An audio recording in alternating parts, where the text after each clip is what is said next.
Senhor esteja convosco. Proclamação do Evangelho de Jesus Cristo, segundo São Lucas. Glória a vós, Senhor.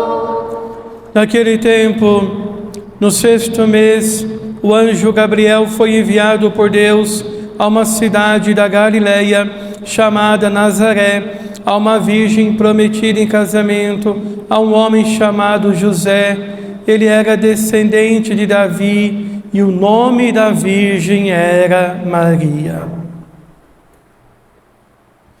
O anjo entrou onde ela estava e disse: Alegra-te, cheia de graça, o Senhor está contigo. Maria ficou perturbada com estas palavras e começou a pensar qual seria o significado da saudação. O anjo então disse-lhe: Não tenhas medo, Maria, porque encontraste graça diante de Deus. Eis que conceberás e darás à luz um filho, a quem porás o nome de Jesus. Ele será grande, será chamado Filho do Altíssimo, e o Senhor Deus lhe dará o trono de seu pai Davi. Ele reinará para sempre sobre os descendentes de Jacó, e o seu reino não terá fim. Maria perguntou ao anjo: Como acontecerá isso se eu não conheço homem algum? O anjo respondeu: O Espírito virá sobre ti e o poder do Altíssimo te cobrirá com sua sombra. Por isso, o menino que vai nascer será chamado Santo, Filho de Deus. Também Isabel, tua parenta, concebeu um filho na velhice. Este já é o 6º mês daquela que era considerada estéril, porque para Deus nada é impossível. Maria então disse: Eis aqui a serva do Senhor, faça-se em mim segundo a tua palavra. E o anjo retirou-se. Palavra da salvação.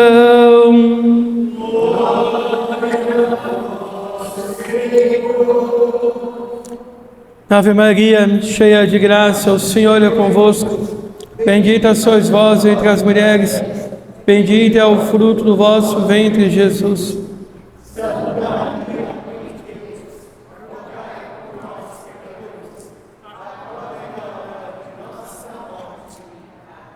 Diletos irmãos e irmãs, celebramos hoje, 8 de dezembro, a solenidade da Imaculada Conceição. Já esta missa das primeiras vésperas dessa solenidade singular que enaltece a Virgem Maria sobremaneira. Na verdade, o que vemos aqui é uma obra de Deus, é o poder de Deus na vida de uma pessoa que abriu o coração para Ele. Deus é quem faz os santos, Deus é quem realiza as obras de santificação nos seus santos. E com a Virgem não foi diferente, foi Deus Todo-Poderoso que a formou, a plasmou no molde do Espírito Santo e fez com que ela saísse de suas mãos como a criatura mais perfeita, mais excelente que Deus poderia criar. Maria é a obra-prima de Deus, Maria é a obra perfeita de Deus. Olhamos para ela, vemos então o protótipo, o modelo de todo cristão, de todo filho de Deus. Queremos ser como Maria, queremos viver a vida de Maria, queremos ter a fé de Maria, o amor de Maria, a devoção de Maria, a piedade de Maria, as virtudes de Maria, olhamos para ela e vemos então um modelo a ser seguido, a ser imitado, a ser copiado em nossa vida todos os dias. Ela é o modelo do autêntico cristão, ela é o protótipo do grande servo de Deus, do verdadeiro servo de Deus, está ali encarnado em toda a sua história humana.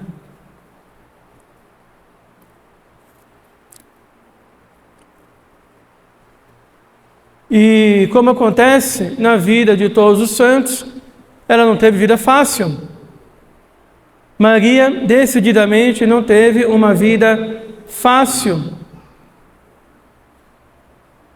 Sua vida foi como um grande calvário, do princípio ao fim.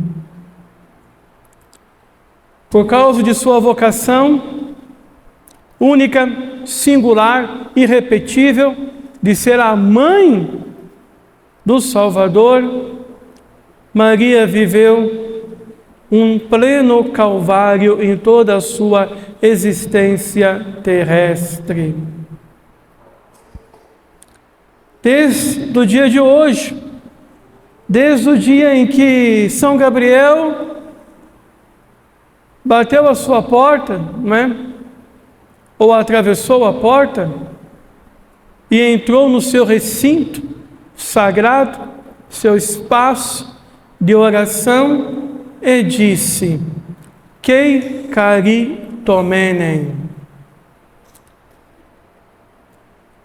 Na língua que foi escrito o texto de São Lucas, no grego, "Kei caritomenen" quer dizer: alegra-te, cheia de graça. No entanto, o termo não é um adjetivo, como que se cheia de graça fosse uma qualidade que a Virgem Maria possui por obra de Deus. Não. A revelação bíblica vai mais além do que isto, porque se trata de um substantivo, de um nome próprio. Maria não tem a graça de Deus como uma qualidade. Maria é a graça de Deus como um substantivo, por autonomia, por obra de Deus. Ela é a cheia, a plena da graça de Deus. São Bernardo nos ensina muito bem isto. Um dia Deus olhou para todas as águas que iriam preencher os vales deste mundo e deu o nome de mar. E olhou para todas as graças que iria derramar sobre o mundo e deu o nome de Maria. Maria é, portanto, o conjunto de todas as graças que Deus concede à humanidade. É por meio dela e por ela que nos vem o Salvador. Maria não salva, não é? Maria não é a salvadora. O Salvador é Jesus, que morreu na cruz. Maria é o canal da salvação, é a ponte que nos liga ao Salvador. Deus, para chegar ao mundo, utilizou Maria como caminho. Portanto, ela se torna também o caminho de nós, homens, para chegar até Deus. Maria, então, é a ponte que nos leva até nosso Senhor Jesus Cristo, é a seta que aponta o norte do coração do Cristo, é para nós a guia que ilumina a noite da nossa vida, como aquela estrela que brilha no firmamento, mesmo nas noites mais escuras. Maria, então, é esta guia luminosa, estrela luminosa, que nos aponta para Jesus.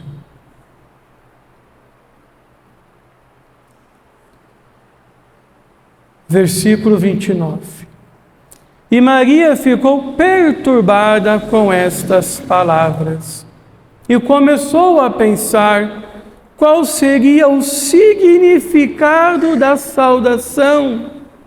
Ela entendeu, ela compreendeu o que o anjo lhe estava dizendo, só que ela, no seu nada, em sua pequenez, em sua humildade, fica assombrada diante das palavras de Gabriel, conversando consigo mesmo.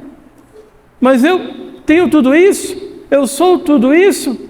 Eu não passo de uma humilde e pobre serva. Tanto é que no final do diálogo ela vai dizer: eis aqui a serva do Senhor.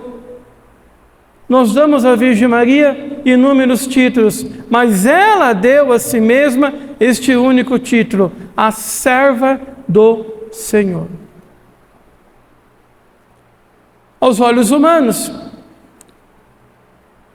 ela teria muitos motivos para se enaltecer, se envaidecer, se achar melhor do que os outros, desprezar os demais,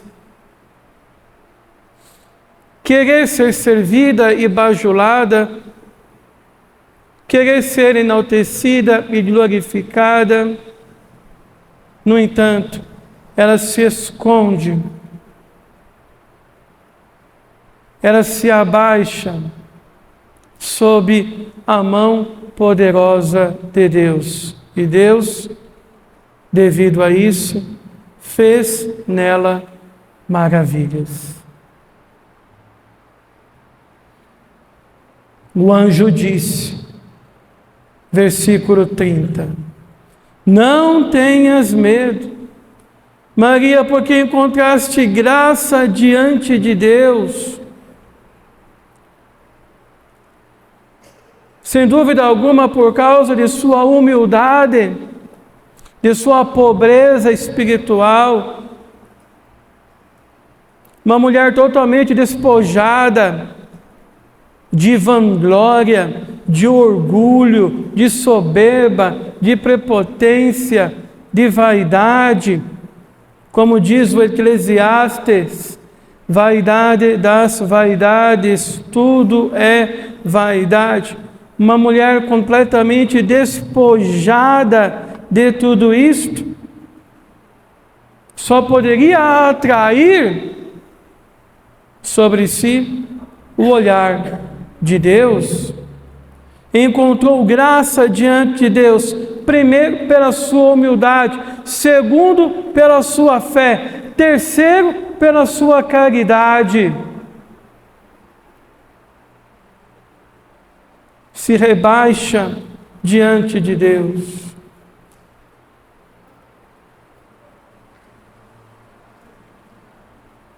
Vemos o mundo hoje totalmente perdido, longe de Deus. Vemos o perigo iminente de uma guerra mundial.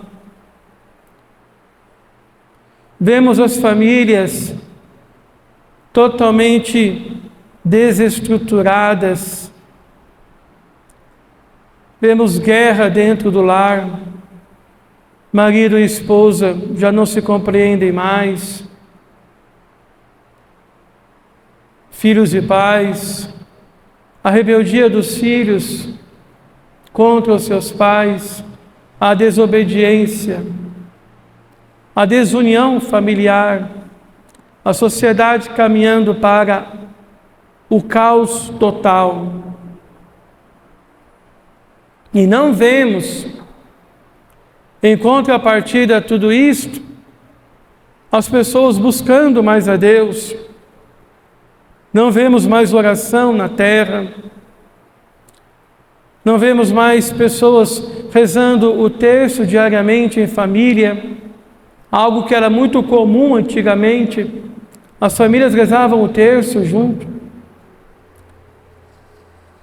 Talvez não todos os dias, porque não dava, mas uma vez na semana se rezava o terço em família. Ou uma vez por mês se rezava o terço em família. A família tinha um oratório dentro de casa, tinha o sagrado crucifixo de Nosso Senhor, a imagem de Nossa Senhora Aparecida, nossa doce padroeira, e se acendia uma vela para ali rezar. As famílias não rezam mais. E cada vez mais os cônjuges estão distantes. Moram na mesma casa, mas estão completamente distantes. Porque falta oração. A família que reza unida, permanece unida. Os pais se esforçam em trazer alimento para casa, pagar as dívidas, trazer bem-estar para os seus filhos, mas muitas vezes falta dar a eles o principal, a fé, a devoção, ensinar a rezar, ensinar a orar, pois isso é o mais importante para alcançarmos a salvação da alma. Como diz Santo Afonso, quem reza se salva, quem não reza se condena. Não temos mais oração dentro de casa. E poucos estão buscando a Deus também na igreja. Nossas santas missas são cada vez mais vazias.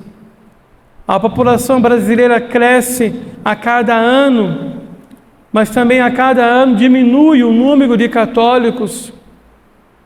E se perguntarmos católicos praticantes, não temos nem 3% da população brasileira que se diz católica, que frequenta os sacramentos aos domingos.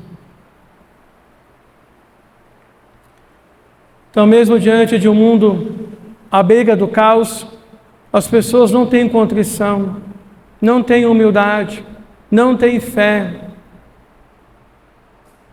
mas mergulham cada vez mais no distanciamento de Deus. A fé da Virgem Maria também agradou muito a Deus. Uma fé que se traduzia em obediência. Pois o que é fé? Fé é obedecer a Deus. Maria foi, então, totalmente obediente à vontade do Senhor. Rezava o Pai Nosso diariamente e a noite toda. Antes de Jesus ensinar o Pai Nosso aos discípulos, já rezava com a Virgem Maria na sua casa há muito tempo. E ela sabia que o mais importante era pedir que na sua vida se fizesse a vontade de Deus e a dela fosse rejeitada. E assim se fez. Por meio de uma fé que fez com que ela morresse para a sua vontade e fizesse somente a vontade de Deus. Isto é ter fé, fazer somente a vontade de Deus em todas as situações e coisas. A caridade da Virgem, seu amor, a doçura do seu coração, sua singeleza, ela vai sair desta cena e vai servir a sua prima Isabel idosa, que já está no 6º mês de gestação. A mãe do Salvador, ela vai servir. Servir as pessoas não é vergonha nenhuma. Vergonha é o pecado. Vergonha é produzido pelo pecado, pelo orgulho, pela soberba, pelo egoísmo. Do primeiro casal no paraíso, como vimos, fogem de Deus por vergonha do pecado, rejeitam o serviço, perdem a caridade e o amor de Deus. Encontraste graça diante de Deus. Conceberás e darás à luz um filho. Porás o nome de Jesus. Ele será grande, será chamado Filho do Altíssimo. E o Senhor Deus lhe dará o trono de seu pai Davi. Ele reinará para sempre sobre os descendentes de Jacó. E o seu reino não terá fim. Aqui vemos o porquê a Virgem Maria é imaculada. Ela é imaculada devido à sua missão de ser a mãe do Salvador, de gerar o Verbo de Deus no tempo e na história dos homens. Então, por causa dos méritos de Cristo, Cristo a salvou antes dela nascer. Foi redenta do pecado antes de pecar. Foi salva antes de cometer qualquer desvio de conduta. Portanto, Maria foi criada neste estado original de Adão e de Eva e permaneceu em estado de graça e perseverou em estado de graça e progrediu em estado de graça até o seu último suspiro nessa terra e sua assunção à glória dos céus. Porque será a mãe do Filho de Deus, do Senhor Jesus, do Filho do Altíssimo, serás então, Virgem Maria, isenta de todo o pecado. Será puríssima e perfeitíssima, uma mãe à altura do Filho de Deus.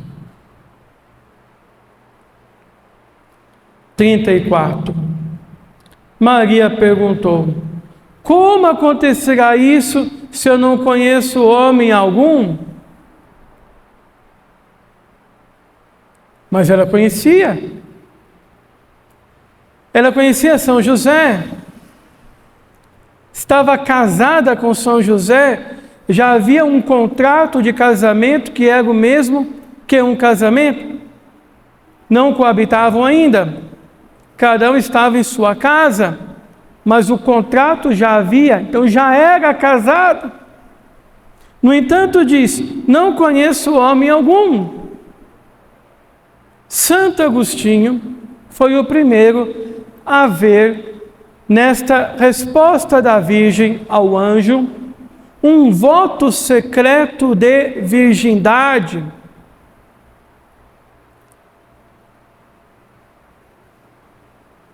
Maria, então, confessa aqui, em outras palavras, que não quer conhecer o homem. Pois se ela quisesse, ela diria: então já vou falar para o meu noivo, para o meu marido José, para nós então coabitarmos. Ela disse: não, eu não conheço homem algum. Eu não quero conhecer homem algum. Este é o sentido. E permaneceu virgem antes do parto, durante o parto e depois do parto. Esta é a fé da Igreja Católica. E por fim, a obra de Deus. 35. O Espírito Santo virá sobre você e o poder do Altíssimo te cobrirá com sua sombra. Virgem Maria, não se preocupe, continuarás virgem. Poderás ser leal ao seu voto de virgindade, pois o que vai ocorrer em sua vida não terá participação de homem algum, será uma obra do Espírito Santo. Por isso que o menino que vai nascer será chamado Filho de Deus.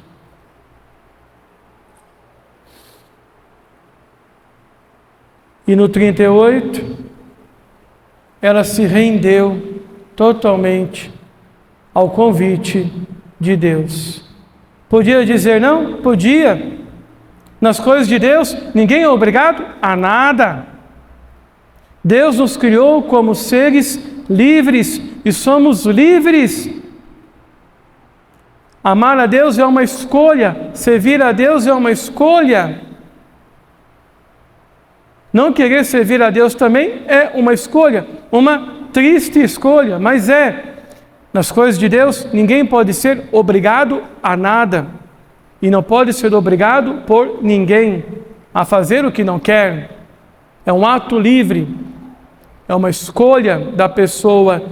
E ela se rendeu totalmente a Deus, escolheu a Deus, se ajoelhou diante do anjo, mais ainda, e disse: eis aqui a serva do Senhor, faça-se tudo isso que o Senhor está dizendo, ocorra na minha vida tudo isso, o que Deus quer, porque eu estou aqui como a serva dele, ele faça da minha vida o que ele quiser. E o anjo retirou-se. Peçamos a graça, neste dia da Virgem Maria, dia 8 de dezembro, celebrar com alegria a glória de Deus na vida da Virgem, o poder do Altíssimo em sua vida. E lembrando que ela é o nosso modelo, o nosso protótipo a ser seguido e imitado. Que possamos nos consagrar à Virgem Maria, receber a sua intercessão e viver aqui na terra, pela obra do Espírito Santo, as virtudes que Deus concedeu a ela. Assim seja. Amém.